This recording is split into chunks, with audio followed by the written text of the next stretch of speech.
à égalité. Bartolo Barbi et Guido Pagliocco, entrés ensemble par concours au ministère des Travaux publics en qualité de sous-secrétaire, nommés en même temps secrétaire de troisième, puis de seconde, puis de première classe, après tant d'années de vie commune, étaient devenus inséparables. Ils habitaient ensemble 2 chambres meublées via del Babuino. Par une gentillesse spéciale de leur vieille logeuse, qui se félicitait sans cesse de leur présence, ils avaient également à leur disposition le salon, où ils passaient habituellement leurs soirées, quand ils décidaient, toujours d'un commun accord, de ne pas aller au théâtre ou à un café-concert quelconque. Ils jouaient aux dés ou aux échecs ou aux dames, entrecoupant leurs parties paisibles et raisonnables de petites conversations, soit sur leurs supérieurs, soit sur leurs collègues, soit encore sur les questions politiques du moment, voire sur les beaux-arts, dont ils se qualifiaient, non sans quelque vanité, d'amateurs distingués. En effet, tous les jours, en passant et en repassant via del Babuino, ils s'attardaient en de longues contemplations ou en méditations sourcilleuses devant les vitrines des antiquaires et des galeries d'art moderne. Et Bartolo Barbi, expert en tout ce qui concernait les hiérarchies, qu'elles soient ecclésiastiques, militaires ou bureaucratiques, de même que dans les us et coutumes, prenait un plaisir fou à traiter d'animal les peintres qui, dans leur tableautin de genre, se permettaient de représenter des cardinaux en parement absolument hors de propos. Ce petit salon recueilli, aux meubles à l'ancienne, usés à force d'être astiqués, leur était très cher. Le vieux tapis, un faux persan, était çà et là reprisé. Les tentures turques à la porte et à la fenêtre étaient un peu décolorées, tout comme le papier, les fleurs artificielles sur la console et la petite ombrelle japonaise, ouverte et accrochée dans un coin. Dans les cadres des portraits ou des tableaux pendus au mur, exécutés à la maison et ajoutés par les 2 amis les premières années de leur cohabitation, de petites incrustations s'étaient écaillées. Sur le bord même de la petite ombrelle japonaise apparaissait tout doux, par intervalles, à l'insu des 2 amis, une grosse araignée noire. Elle restait là un moment, comme pour guetter mystérieusement ce qu'il faisait, ce qu'il disait. Puis elle se retirait. À l'intérieur de l'ombrelle japonaise, une toile d'une finesse extrême et poussiéreuse s'était tissée tout autour du manche. Qui sait si cette araignée n'en avait pas extrait le matériau, fil par fil, de la vie des 2 amis, de leurs journées toujours égales, de leurs propos sages, patiemment traduits en cette bave mince et menue. La logeuse, pas plus qu'eux-mêmes, n'en avait le plus lointain soupçon. De temps à autre, Barbi et Pagliocco pensaient avec regret que dans quelques années, ils seraient forcés de quitter cette maison, ce cher petit salon. Ils attendaient de leur pays leurs 2 frères cadets, qui devaient faire leurs études universitaires à Rome, sous leur surveillance. Et il n'y aurait pas assez de place pour eux 4. Ils loueraient donc un appartement. Ils le meubleraient modestement de leurs propres mains, et prendraient une bonne pour le ménage et la cuisine. Une bonne âgée, car avec ces 2 godelureaux, on ne sait jamais, la prudence s'imposait. Quant à eux, il n'y avait plus de danger du tout. Tous les matins, ils se levaient à la même heure, ponctuellement, sortaient ensemble prendre leur café, pénétraient ensemble au ministère où ils travaillaient dans la même pièce, l'un en face de l'autre. À midi, ils allaient déjeuner dans le même restaurant. En somme, comme jumelés sous le même joug, ils menaient une vie tout à fait identique, digne, méthodique forcément, non sans quelques honnêtes distractions, les dimanches surtout. Mais ils avaient beau avoir le même tailleur, payé ponctuellement tant par mois, ils ne s'habillaient tout de même pas de la même façon. Souvent, Bartolo Barbi choisissait les tissus pour le complet de Guido Pagliocco, et vice-versa. Judicieusement, car il savait bien ce qui serait le mieux adapté à l'un et ce qui le serait à l'autre. Il n'était donc pas en tout et pour tout comme deux gouttes d'eau. Bartolo Barbi était grand et maigre, le poil roux et rare, le visage pâle et couvert de taches de rousseur, les bras longs, un peu dégingandés. De loin, on aurait dit qu'il avait 4 trous et une caverne dans la figure. Les yeux ronds, les narines ouvertes et une bouche énorme, aux lèvres sèches et craquelées. Guido Pagliocco, au contraire, était robuste et fin, brun, solide sur ses jambes, myope et frisé. Mais il s'était identifié dans leur âme, rêvant d'un même type idéal qu'ils s'ingéniaient à eux deux à atteindre et à incarner, en mettant chacun de son côté ce qui manquait à l'autre. Et l'un aimait et admirait les facultés spéciales et les aptitudes de l'autre, le laissait faire, sans jamais essayer d'empiéter sur son domaine. Immédiatement, en toute occurrence, il se distribuait les rôles. Il reconnaissait au vol si c'était à l'un ou à l'autre de parler ou d'agir. Et de ce que disait ou faisait l'un, l'autre restait toujours content et satisfait, comme s'il eût été impossible de mieux dire ou de mieux faire. Ayant atteint la première classe, proposés ensemble pour la croix de chevalier de la couronne d'Italie, cette distinction bien méritée une fois obtenue, Barbi et Pagliocco furent invités aux réunions que leur chef divisionnaire, le commandeur Caggiuri Crestari, tenait tous les vendredis. Les deux amis fréquentaient ces réunions avec la ponctualité scrupuleuse qu'ils mettaient à s'acquitter de leurs devoirs. Mais ils s'aperçurent bientôt que leur vie fraternelle commune courait de sérieux dangers, chez le commandeur Caggiuri Crestari. On aurait dit que le chef divisionnaire et sa femme, qui n'avaient point d'enfants à caser, s'étaient chargés de marier tous les jeunes gens et les jeunes filles qu'ils recevaient chaque vendredi dans leur salon. Madame Caggiuri Crestari, en invitant ses anciennes amies, laissait entendre, non sans de petits sourires et à demi-mots, que leur fille trouverait bientôt un mari, et beaucoup de mamans ne cessaient de solliciter, anxieusement, l'honneur d'être admise chez elle. Quant à elle, elle entendait rester libre dans ses choix. Elle exigeait qu'on eût pleine et entière confiance en elle, dans son doigté, son intuition, son expérience.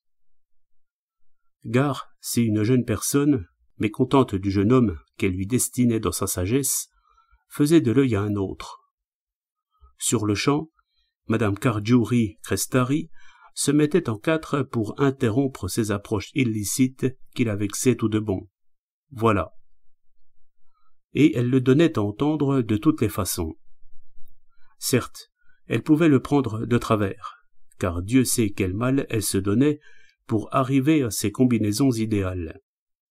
Avant de se décider, avant de réserver à tel jeune homme, telle jeune fille, elle les plaçait sous surveillance 4 ou 5 mois durant, les interrogeait sur tous les points d'après un formulaire préétabli et notait dans un calepin les réponses.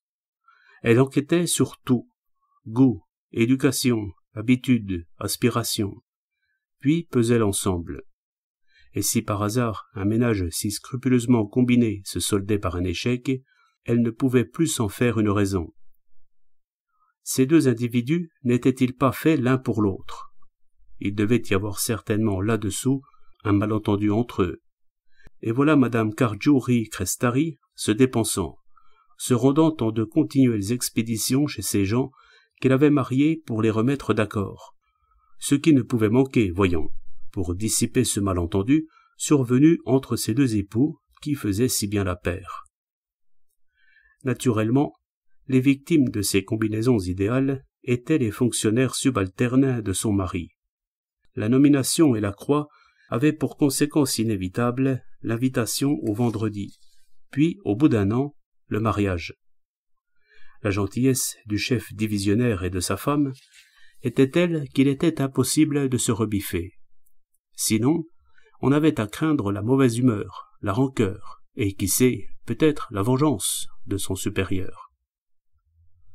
Pour les deux amis, Barby et Paliocco, Madame Cargiuri-Crestari n'eut guère besoin d'études et d'examens. Son mari les avait à l'œil, les couvait depuis un moment. Il lui en avait tant parlé. 2 navires prêts à entrer calmement au port. Madame Cargiuri-Crestari les avait déjà bel et bien réservés, et comme toujours, avec une merveilleuse intuition, à 2 jeunes filles très liées entre elles, indivisibles, Gemma Gandini et Giulia Monta. Blonde la première, brune la seconde. La blonde à Paliocco, qui était brun. La brune à Barbie, qui, s'il n'était pas vraiment blond, n'en était pas loin. Toutes les 2, mignonnes et, cela va de soi, bonnes comme le pain. Point de mièvrerie, point de lubie. Le chef divisionnaire et sa femme n'admettaient chez eux que de futures épouses comme il faut. Par conséquent, des jeunes filles sages et modestes, économes et bonnes ménagères. Les jeunes gens pouvaient s'y fier, les yeux fermés. Sans doute, Madame Cargiuri-Crestari ne regardait-elle pas de très près aux attraits extérieurs, car, cela va de soi, on ne peut pas tout avoir, et la beauté n'est pas un don qui aille fréquemment d'accord avec la réserve et les autres vertus que l'on recherche, quand on veut une épouse parfaite. Dès qu'ils eurent découvert le piège, les 2 amis restèrent assez déconcertés. Depuis pas mal de temps, ils avaient fermé la porte de leur cœur à la femme, y avaient même posé un cadenas. Ils n'attendaient plus rien de l'amour, rien du tout. Et si parfois quelques désirs polissants surgissaient à l'improviste par les vitres des yeux, sur-le-champ, la raison revêche le chassait à coups de pied. Non point qu'ils eussent pris en haine le sexe féminin. Quand ils parlaient de femmes et de mariage, ils reconnaissaient même, abstraitement parlant, que l'état conjugal, fondé bien entendu sur l'honnêteté et gouverné par le calme et l'amour, était préférable au célibat. Malheureusement, dans les tristes conditions présentes, force leur était de considérer le mariage comme un luxe que, seuls, quelques-uns peuvent s'octroyer, lesquels n'étaient pas toujours les plus adaptés à en apprécier les avantages. Dans leur conversation du soir, Barbie et Paliocco qualifiaient le féminisme de question essentiellement économique. Bien sûr, car les femmes, les pauvres, avaient fort bien compris le motif pour lequel il devenait de jour en jour plus difficile de trouver un mari. Le fait de voir leur aspiration naturelle frustrée, d'être obligés d'étouffer le besoin instinctif qui les hantait, les exaspérait et les faisait un peu délirer. Mais toute leur révolte de principe, contre les prétendus préjugés sociaux, leur discours ardent en faveur de la prétendue émancipation de la femme, qu'était-ce au fond, sinon le masque méprisant de leurs besoins physiologiques qui hurlaient par en dessous. Les femmes désirent les hommes et ne peuvent le dire, les pauvres. Et elles demandaient à travailler, mais pour trouver un mari, c'est tout. C'était un alibi que leur bon sens inné leur soufflait. Hélas, le bon sens est l'ennemi de la poésie. Et cela aussi, les femmes le comprenaient. C'est-à-dire qu'une femme qui travaille comme un homme, parmi les hommes, hors de chez elle, n'est plus considérée par la plupart des hommes comme l'idéal des épouses. Aussi regimbe-t-elle contre cette façon de les considérer qui les frustre de leur alibi, et la traite-t-elle de préjugés. Et voilà l'erreur. Préjugé que de supposer que la femme, ayant continuellement affaire aux hommes, pourrait trop se masculiniser. Préjugé que de penser que le foyer, sans les soins assidus, intelligents, amoureux de la femme, pourrait perdre cette poésie intime et chérie, qui est le plus grand attrait du mariage pour l'homme. Préjugé que de supposer que la femme, coopérant par son propre salaire à l'entretien du ménage, n'aurait plus pour l'homme ce dévouement, ce respect dans lesquels celui-ci se complétant. Ce respect serait-il injustifié? Alors, pourquoi la femme, de son côté, tient-elle réellement à être respectée? Allons, Si la nature n'a pas fait l'homme et la femme de la même façon, la preuve en est que l'homme doit faire une chose et la femme une autre, et qu'ils ne peuvent donc pas être égaux. Jamais, au grand jamais, Barbie et Paliocco n'auraient épousé une femme émancipée, employée de bureau, sa propre maîtresse en tout. Non pas qu'ils entendissent réduire une femme à l'esclavage, mais ils tenaient à leur dignité masculine, et n'auraient pas toléré que cette dernière, par le salaire d'une femme, s'en trouvât diminuée, fût-ce un tantinet. D'autre part, installer un intérieur avec les maigres appointements de secrétaire serait une véritable folie. Par conséquent, ceinture, ils n'y songeaient même pas. Ces idées dûment enracinées, les deux amis se décidèrent à résister. Mais de crainte de froisser leur chef, ils n'osèrent pas se dérober. Aussi continuèrent-ils à fréquenter les vendredis de Madame Cargiuri Crestari.